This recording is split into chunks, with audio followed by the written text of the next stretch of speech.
Noches, Muchas licenciado. ¿Me escuchan bien? Sí, licenciado, se lo escucha Sí, bien. licenciado, se escucha.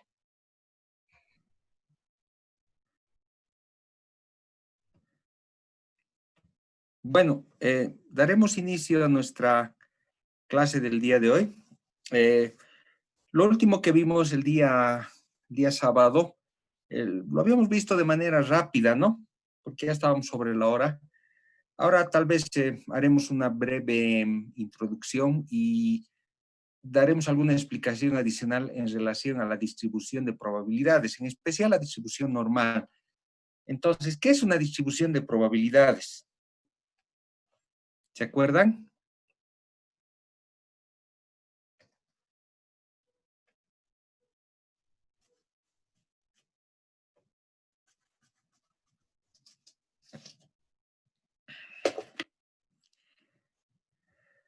Hola, ¿se acuerdan qué es una distribución de probabilidades?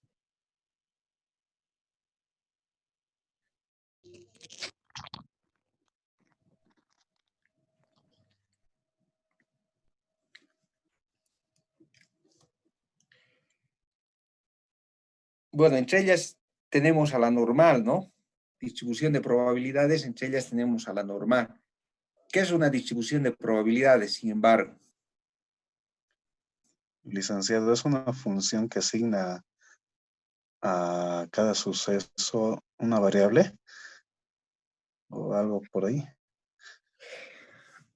A cada suceso o evento una probabilidad de ocurrencia, ¿no ve? Sí, Entonces, licenciado. ese sería, ¿no ve? ¿Estamos de acuerdo todos con eso?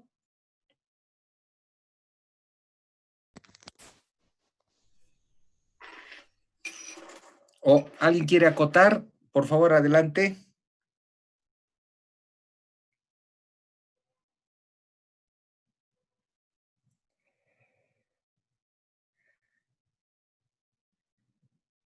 Hola, a ver, alguien que quiera acotar a la definición que hemos dado con su compañero.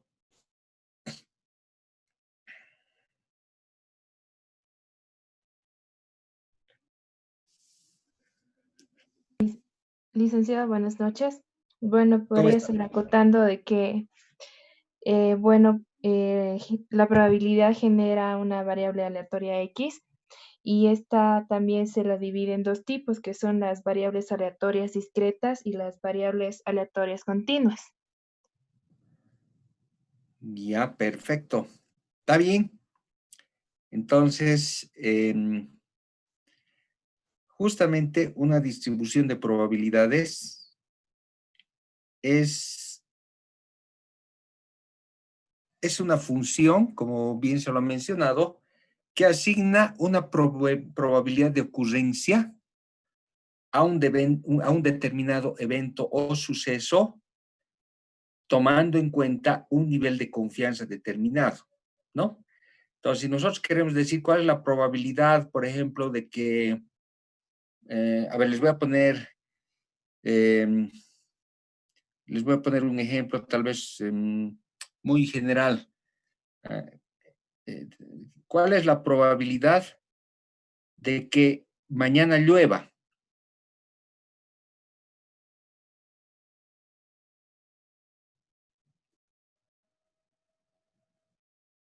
Entonces, alguien podría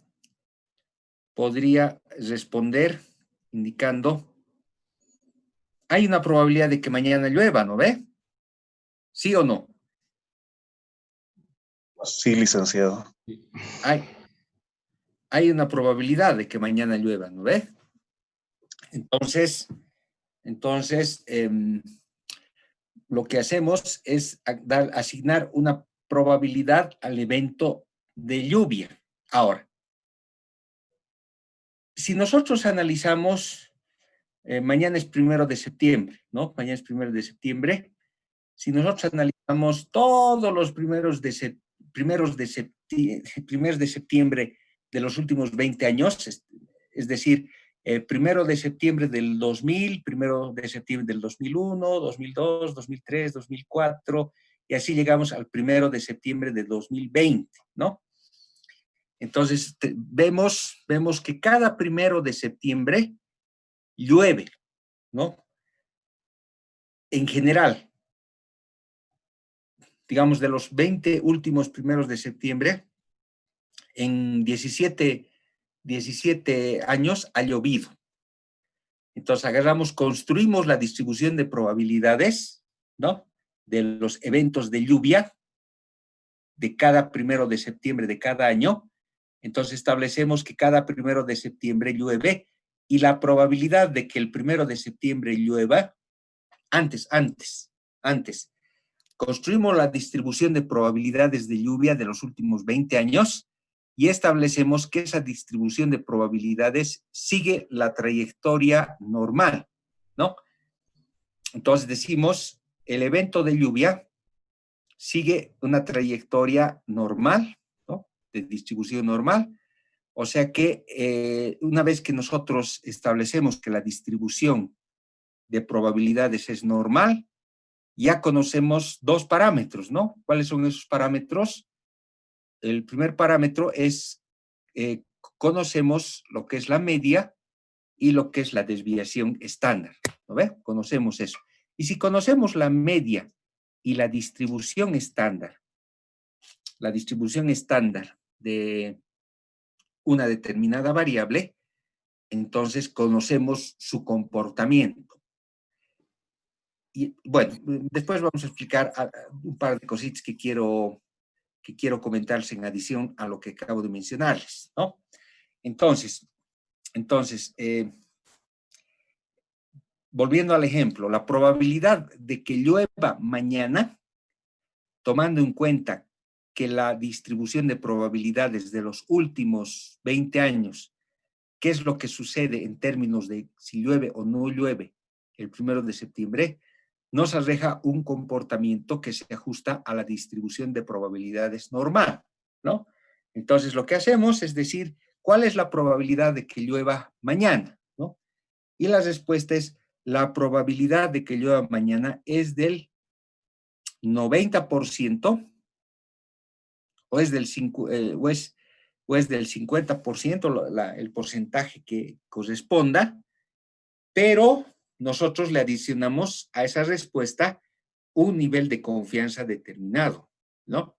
Es decir, va a llover mañana, ¿no? La respuesta en todo caso sería, es probable que llueva mañana con un nivel de confianza del 90%, ¿no?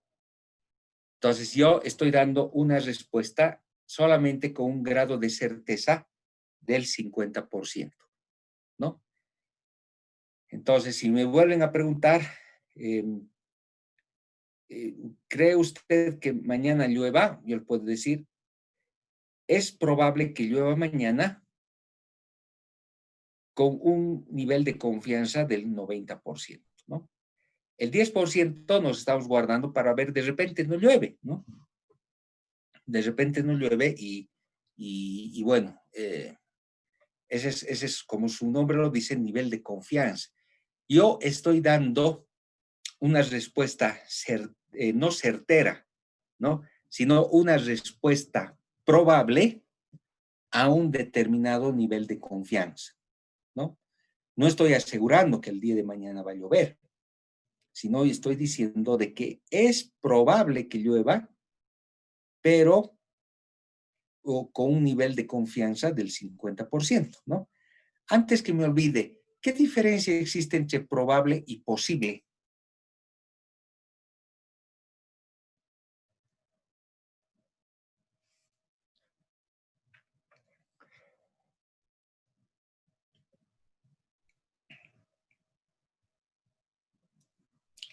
¿Qué diferencia existe entre probable y posible?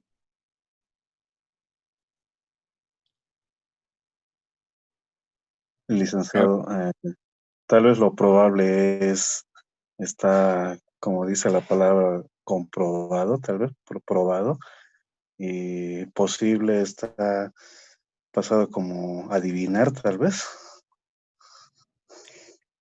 A ver, ¿quién más quiere opinar al respecto? Sí, adelante.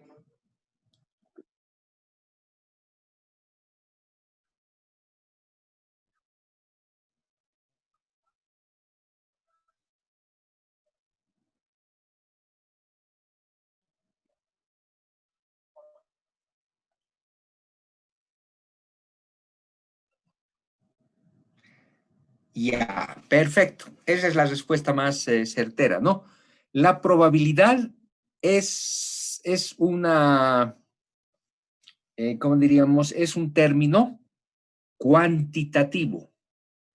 Si yo digo es probable que va a llover mañana, ¿por qué es importante esta aclaración? Porque hace un rato yo he utilizado indistintamente el concepto de lo que es probable y de lo que es posible, ¿no? He utilizado de manera indistinta, ¿no ve?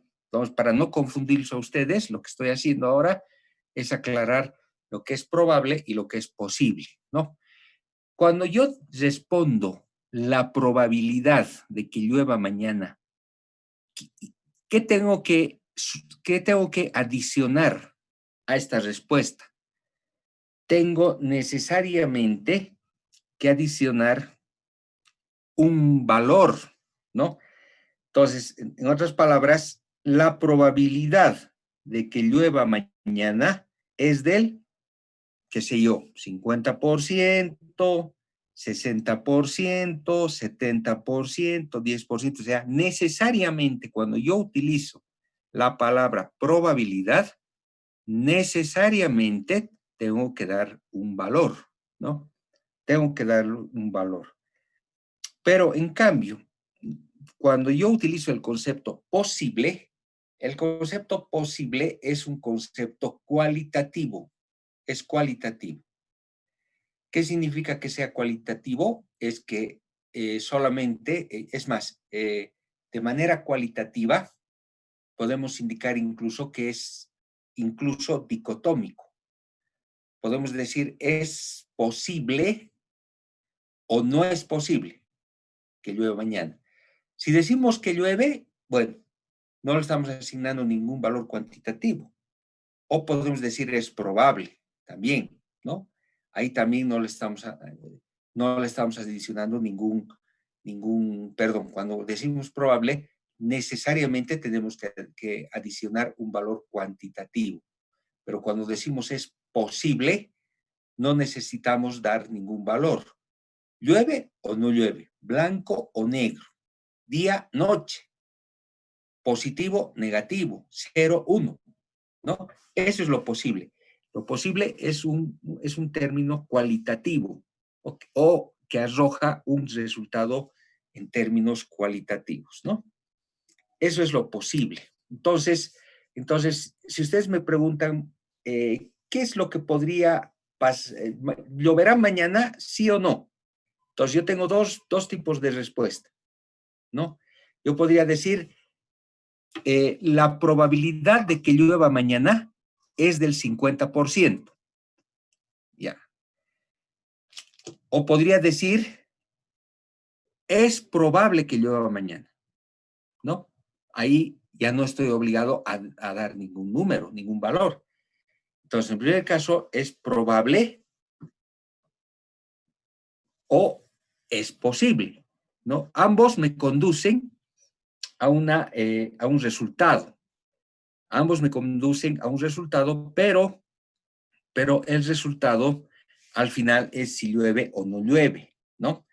Ahora, cuando estoy aplicando la probabilidad, ¿no? La probabilidad, dependiendo en qué parte de la curva que estamos viendo en este momento yo me sitúe, ¿no? Tengo la posibilidad de situarme en cualquier parte de la curva, de esta curva de la campana de Gauss, como se llama, ¿no ve? Tengo esa posibilidad, me puedo situar en cualquier puntito por debajo del área de la curva, de la campanita de Gauss, de la distribución normal. Entonces, situarme en cualquier lugar me da la ventaja de que yo puedo, dependiendo en qué punto yo me sitúe, no sé si ustedes ven mi cursor. ¿Se ve el cursor? Sí, licenciado. Licenciado. Digamos que yo me sitúe en este puntito. Entonces, en ese puntito, la probabilidad de que llueva mañana es del 35%, pero esta afirmación que la estoy dando tiene un nivel de confianza. O sea, en este punto hay un valor probabilidad a un nivel de confianza determinado, ¿no? Por ejemplo, puede ser el nivel de confianza del 90%, ¿no? Lo que significa que es 1.64 el valor de la distribución estándar, ¿no? Normal estándar, ¿no? Ese es el valor de la distribución. O podemos decir el 99.73, que son 3 desviaciones, ¿no? 3 desviaciones, sea a la izquierda o sea a la derecha. Son 3 desviaciones, ¿no? Entonces, cuando estoy dando una probabilidad, la distribución normal me asigna directamente un nivel de confianza para mi respuesta, ¿no? ¿Por qué es importante mencionar esto, el concepto de nivel de confianza? Porque cuando hablamos de nivel de confianza, mejor dicho, cuando estamos hablando de probabilidad o posibilidad, en el fondo estamos hablando del futuro, ¿no? Estamos hablando de lo que va a suceder mañana, de aquí a una semana, 15 días, de aquí a un año, de aquí a 10 años. ¿Qué va a pasar de aquí a 10 años? No sabemos, no tenemos una bolita de cristal, no podemos adivinar lo que va a suceder de aquí a 10 años, 15 años, ¿no? Entonces, no podemos adivinar. Entonces, como no podemos adivinar, cuando asignamos una probabilidad de ocurrencia de un determinado evento, tomando en cuenta una determinada distribución de probabilidades, necesariamente tenemos que asignar un nivel de confianza a nuestro pronóstico.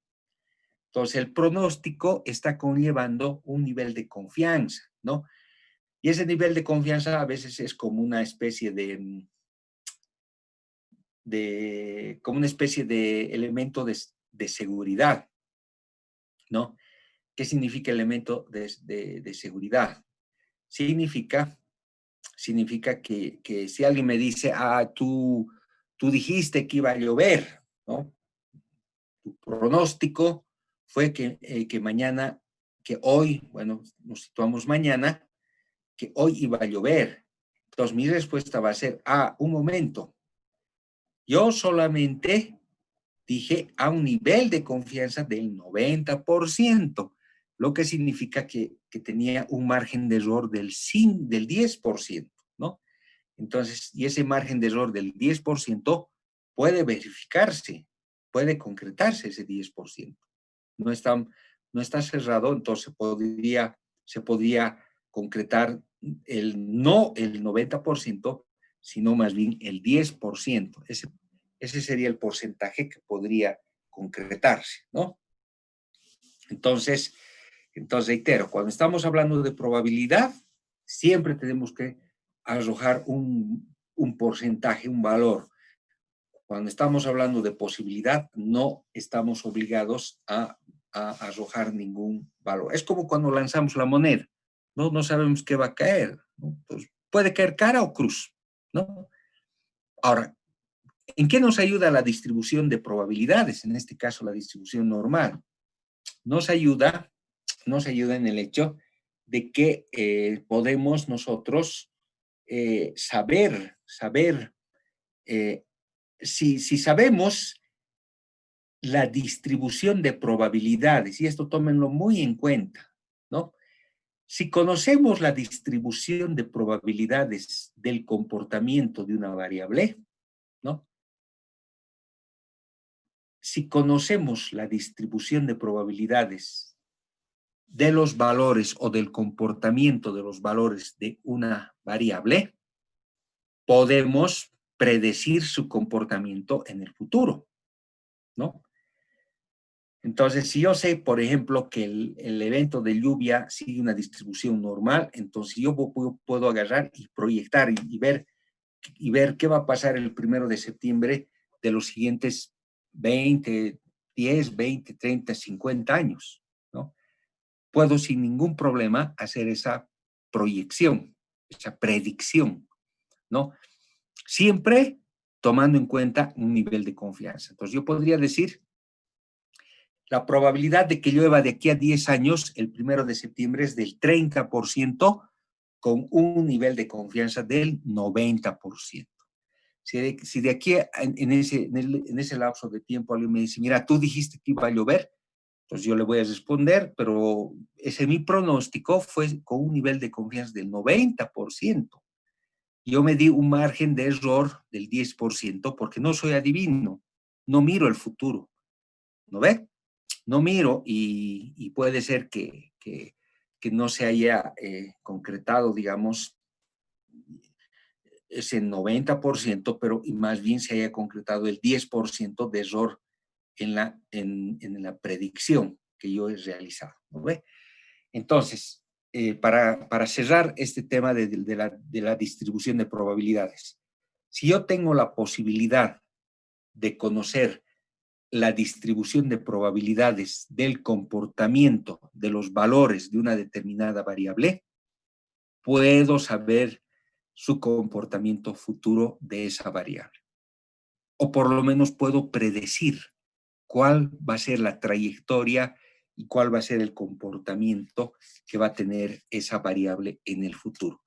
Vamos a hacer un ejercicio. Les voy a mostrar a ver si es que tal vez ahora al final de la clase podemos ver un pequeño video para que ustedes puedan aterrizar en lo que les estoy diciendo, ¿no? De hecho, lo estaba buscando hace un ratito, pero se me pasó el tiempo y ya fue un poco complicado seguir buscando porque tengo miles de archivos y a veces no soy muy ordenado, no le doy digamos, un nombre y ahí se me pierde, ¿no? Pero de repente podamos hacer un pequeño break para que yo siga buscando hacia finales de la clase y les puedo mostrar cómo opera la distribución normal, ¿no? O caso contrario, tal vez lo que podemos hacer, podemos pasar a la discusión de la tarea permanente que les he dado en este momento. Mientras tanto, yo estoy buscando el videíto, cuál es la importancia de una distribución de probabilidades. Entonces, mientras ustedes me van comentando cuáles han sido las noticias de estos días, entonces yo continúo buscando y una vez que terminemos la ronda de preguntas, les puedo mostrar el video que muestra, valga la redundancia, la importancia que tiene la distribución de probabilidades, ¿no? Haremos así, ¿qué les parece? Está bien, licenciado.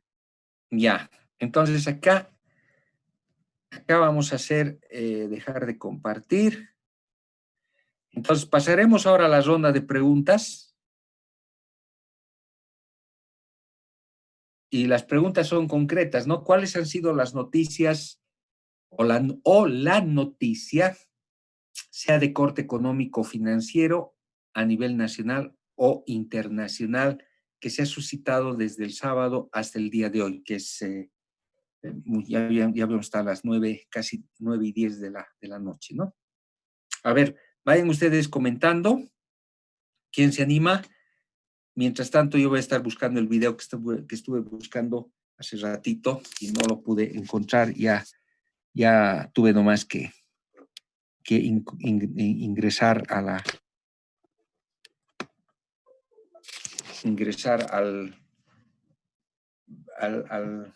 Zoom, ¿no? A ver, ¿quién se anima?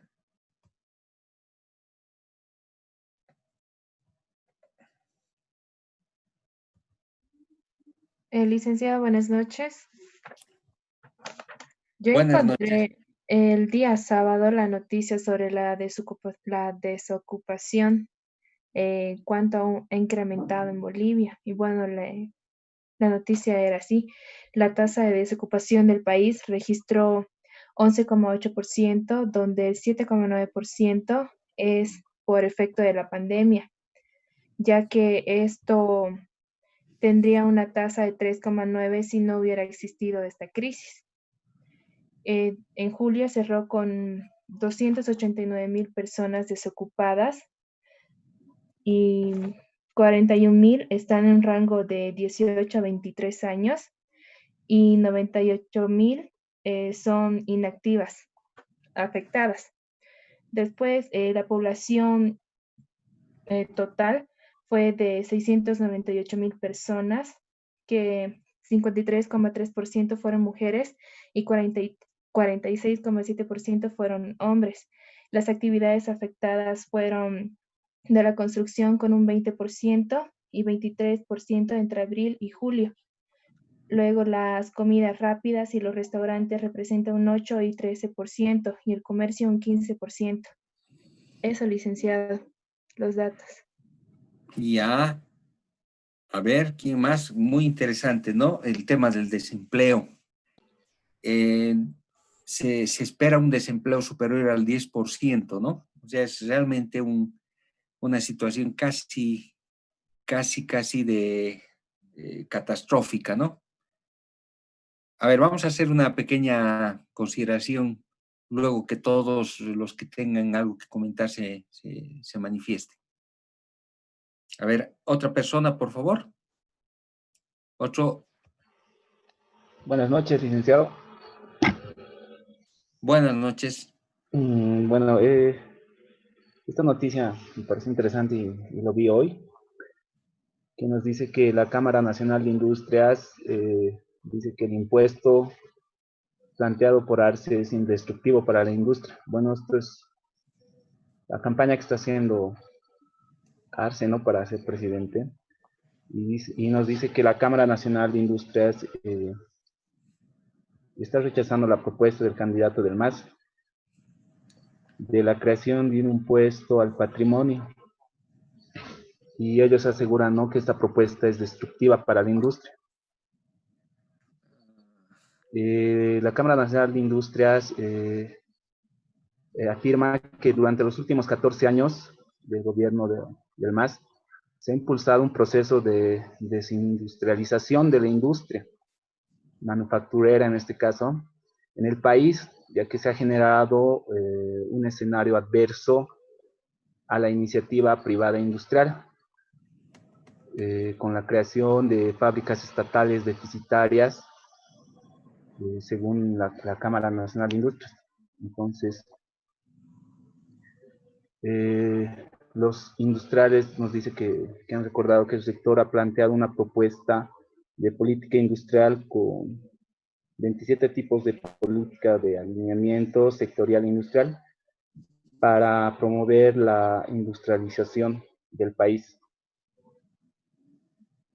Y bueno, aquí también explica, ¿no?, que el candidato a la presidencia por el partido de Evo Morales plantea la creación de un impuesto al patrimonio y la riqueza, con el que busca recaudar al menos $400 millones, ¿no?, según ellos, que lo van a invertir en un plan de industrialización, según esta fuente, ¿no?, según el exministro de Economía, según el exministro de Economía Arce.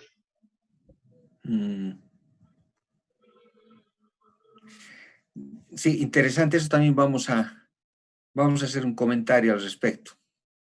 Muy interesante esa noticia, ¿no? El problema es de que ya salí también algunas voces que dicen que lo han malinterpretado, ¿no? Han dicho, no, no es así, es una mala interpretación, han dicho, ¿no?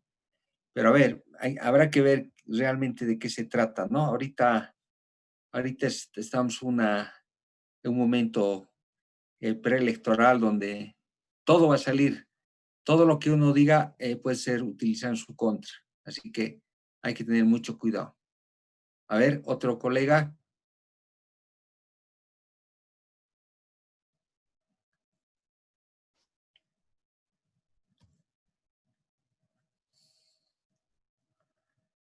Hola, ¿quién más? A ver.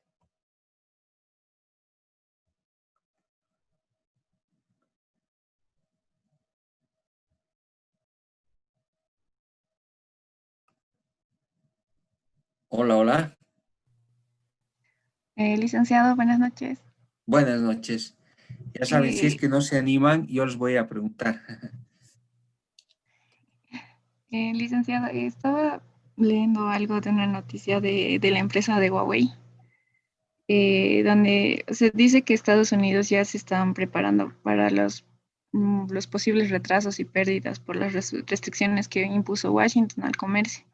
Entre ellos está lo de la empresa de Huawei. Y, o sea, decían que o sea, se están presentando a un divorcio con un gigante asiático, el cual ya está, o sea, su inversión ya lo ha pasado a Rusia. Y algo que resalto en sí del fundador de Huawei, que es Ren Zhengfei, es que él dice que ahora no es, digamos, momento de hundirse, sino que seguir autodesarrollándose y abriéndose a nuevos mercados. Por eso es que ellos han decidido cambiarse, ¿no? O no han dicho nos vamos a hundir ahí por no estar con Estados Unidos, sino que han pasado sus inversiones al país de Rusia. También dice que algunos mercados como o sea, de Estados Unidos también van a caer por lo de los chips, ya que vendían Huawei con los chips incorporados. Entonces, o sea, no todo, digamos, va a ser bueno para los que estén trabajando con esa empresa. Y, y eso es lo que más resalto del creador de Huawei, que o sea, él no se ha dejado caer, digamos, ha ido buscando, ampliando su nicho de mercado. Y eso, Lisa. Perfecto. Interesante el tema. La guerra tecnológica, ¿no? Dicen que el que domine la tecnología 5G, que podría ser Huawei, Apple, bueno, algunas otras empresas, va a ser al final el que domine el mundo, ¿no? Porque con la tecnología 5G prácticamente vamos a poder tener todo lo que queramos y vamos a poder acceder a cualquier tipo de información en cualquier parte del mundo, ¿no? Entonces, el que tenga esa tecnología es el nuevo dueño del mundo, ¿no? A ver, otro.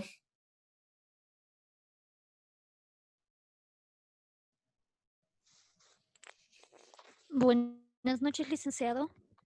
Buenas noches. Bueno, yo tengo una noticia que es importante que la leí recién nomás. Habla sobre el país que logró canjear parte de su deuda externa por proyectos para proteger los océanos. Estamos hablando de lo que es el archipiélago de Seychelles, que está formado por 115 islas. Eh, Tuvo algunos problemas, más que todo con la pandemia, porque lamentablemente es una de las Celes tiene uno de los PIBs más bajos y más pequeños del mundo y menos de 100.000 habitantes. Su medio de vida depende en gran medida del turismo marino y de las actividades pesqueras, pero lamentablemente por estos problemas es que no han podido cumplir con los pagos y ha habido un incumplimiento de su deuda externa por más o menos 400 millones de dólares y tuvo que ser rescatado por el Fondo Monetario Internacional. Y también la contaminación por plásticos, el cambio climático y la sobrepesca amenazan con asentar un golpe catastrófico al ecosistema. Ahora después, en un intento por desarrollar la resiliencia ante los efectos del cambio climático e impulsar su economía azul, la nación insular y firmó un acuerdo único que casi 22 millones de su deuda externa fueron cancelados a cambio de que el país haga más para proteger sus océanos. Entonces ha pasado de proteger el 0.04% de sus aguas nacionales al 30%, cubriendo 410.000 kilómetros cuadrados de océano en área más grande de Alemania. Luego, el acuerdo ha sido celebrado como un hito importante para la conservación de los océanos. Los grupos conservacionistas consideran que constituyen un fuerte precedente para que otros países logren pactos similares. Ahora, la deuda por conservación. La mayor parte de la deuda externa de las Seychelles está contraída por el Reino Unido, Francia, Bélgica e Italia. Y que con esto se ha podido recomprar con descuento parte de su deuda y reestructurarla, al tiempo que libera el flujo de efectivo para la conservación. Esa sería la noticia, licenciado. Muy interesante a nivel internacional, ¿no? ¿Qué Sí, es lo que está licenciado. pasando de la biodiversidad y todo lo que es cuestión ecológica, ¿no? Realmente muy interesante las noticias, ¿no? A ver, otro compañero.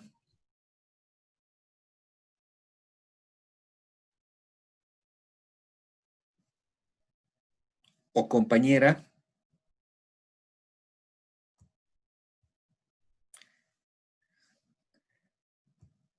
A ver, vamos entonces a preguntar a unas 2 personas y con eso cerramos. A ver, a ver, a ver.